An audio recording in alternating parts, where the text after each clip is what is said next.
to real history. They were heading to California for a new life. What waited for them instead was something no one expected.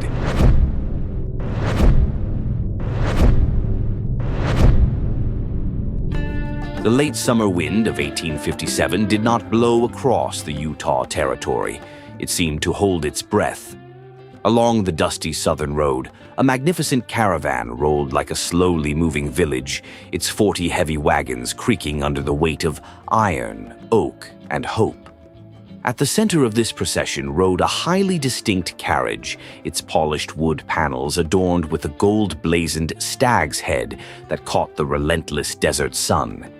Inside rode ladies in fine dresses, while nearly 1,000 head of cattle kicked up a silver shroud of dust that trailed for miles behind them. This was the Fancher party, a wealthy Methodist congregation from the Green Hills of Arkansas, migrating to the promised pastures of California. But they were marching directly into a gathering storm of human wrath. To the north, Salt Lake City was a tinderbox. President James Buchanan had declared the Mormon territory in open rebellion and dispatched 2,500 federal troops, a fifth of the entire United States military, to strip Brigham Young of his governorship. Traumatized by past expulsions, the Latter-day Saints braced for a war of extermination. Young declared martial law, forbidding his people from selling grain to passing Gentile emigrants, hoarding every kernel for the coming conflict. The Arkansas travelers, entirely unaware of this geopolitical tripwire, found themselves treated not as peaceful pioneers, but as an invading force. Local shops barred their doors, and Mormon eyes watched them from the shadow of timbered porches, silent and hostile. Then came the curse of Corn Creek. As the Fancher party rested near Fillmore, a deadly plague fell upon the local cattle. It was cutaneous anthrax. A 14-year-old boy named Proctor Hancock Robeson helped skin a fallen cow, scratching a tiny sore on his nose. Within hours, the unseen poison bloomed.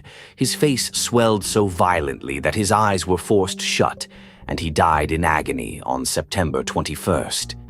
In the paranoid minds of the local Mormons, mourning the recent murder of their beloved apostle Parley Pratt in Arkansas, this was no natural tragedy.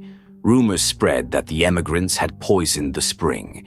It was a monstrous lie, but in the dry Utah heat, lies quickly turned into fuel for violence. Exhausted and starved of supplies, the caravan finally ascended the high rocky rim of the Great Basin, descending into a quiet, alpine valley known as Mountain Meadows. It was a beautiful oasis, a narrow pass of lush green grass, bordered by low hills of gray sagebrush, with a cold, crystal-clear spring bubbling at its southern tip. Here, Captain Alexander Fancher chose to rest his weary livestock before braving the harsh, 90-mile desert that lay ahead. At dawn on Monday, September 7th, the meadows were peaceful. The smell of wood smoke mingled with the sweet aroma of wild sage. The families sat down for a breakfast of freshly shot quail and cottontail rabbits. Children laughed and mothers washed linens in the spring water. Suddenly, the air was shattered by a volley of gunfire. A shot rang out from a nearby gully, and one of the playing children toppled over, hit by a bullet. From the ridges, 40 to 50 attackers, Mormon militiamen of the Nauvoo Legion, their faces crudely blackened with charcoal to disguise themselves as Paiute Indians alongside their native allies, poured a rain of lead into the camp, killing 7 in those first horrific seconds. Yet the attackers had drastically underestimated their prey. Under the cool command of Captain Fancher, the emigrants did not panic. Dragging their heavy wagons into a tight, circular corral, they threw up dirt banks and dug a 4-foot-deep trench in the center of the camp to shelter the women and children. When the disguised militiamen charged, the Arkansas men met them with accurate rifle fire, forcing them back to the rocky crests. For 5 agonizing days, a hellish siege gripped the meadows. The sun beat down mercilessly, and inside the hot, cramped trench, the Baker family clung to one another. George Baker, a 27-year-old pioneer who had once successfully chased gold in California, lay severely wounded, his breath ragged and wet inside one of the lead wagons. His wife, Minerva, pressed damp cloths to his fevered brow, while her 3 small children, 7-year-old Mary Lavina, 5-year-old Martha, and 2-year-old Sarah Frances, shivered with terror at the sound of bullets ripping through the canvas above them. The physical suffering was secondary to the agonizing torture of thirst. The spring of fresh water was only 100 yards away, but it lay completely exposed. Any emigrant who dared to crawl toward it was targeted by Mormon snipers hidden behind stone parapets they had built on the hills. As the days bled together, the attackers' hysteria turned into cold, dark panic. During the skirmishes, several emigrants had caught sight of white skin beneath the charcoal paint. They knew Mormons were orchestrating the assault.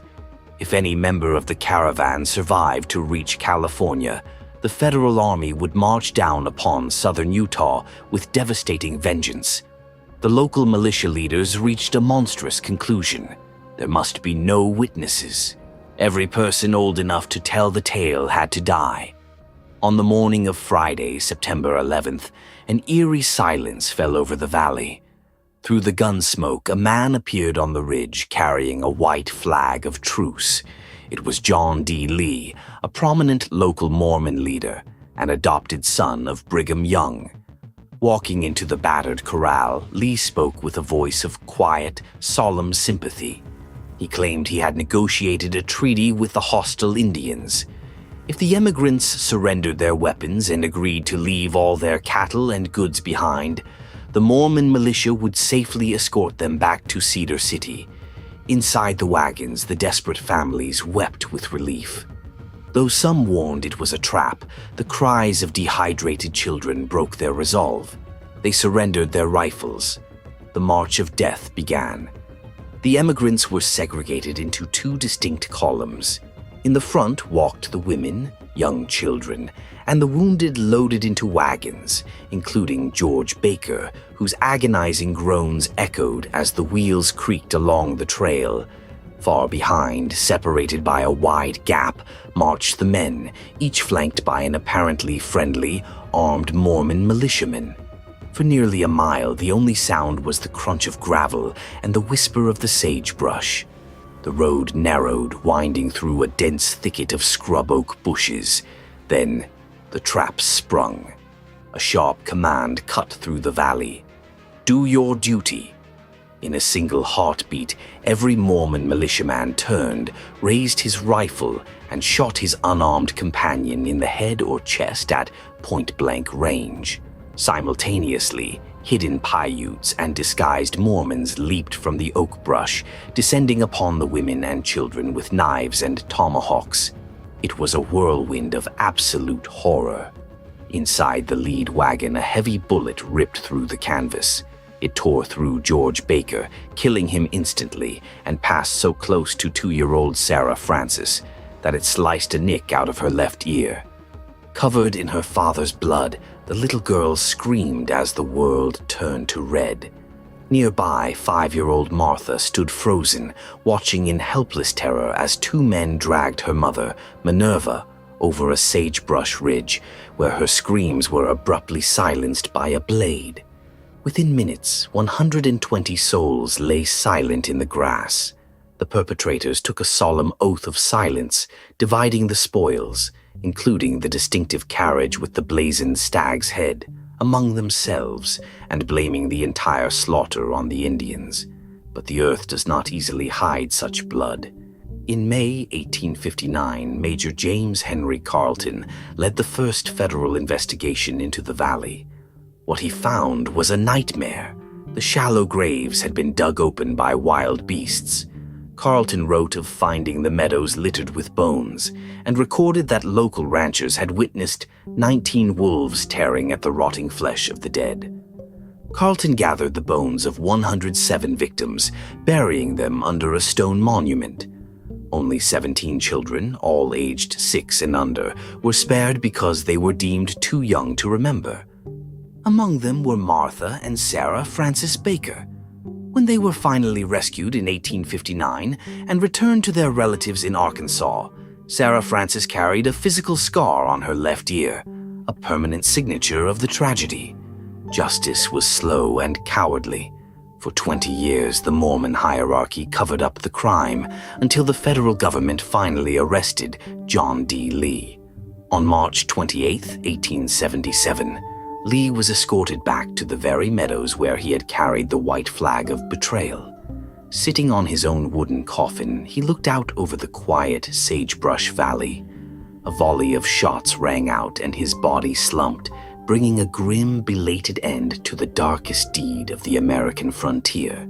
Yet the wind through the sagebrush of Mountain Meadows still seems to whisper the names of those who never left. If you enjoy today's return to the Age of Discovery, I'd be truly grateful for your like. It's the best way to let me know that these stories are worth making. I'm already preparing the next chapter for you, so if you don't want to miss it, consider subscribing. I'll see you next week.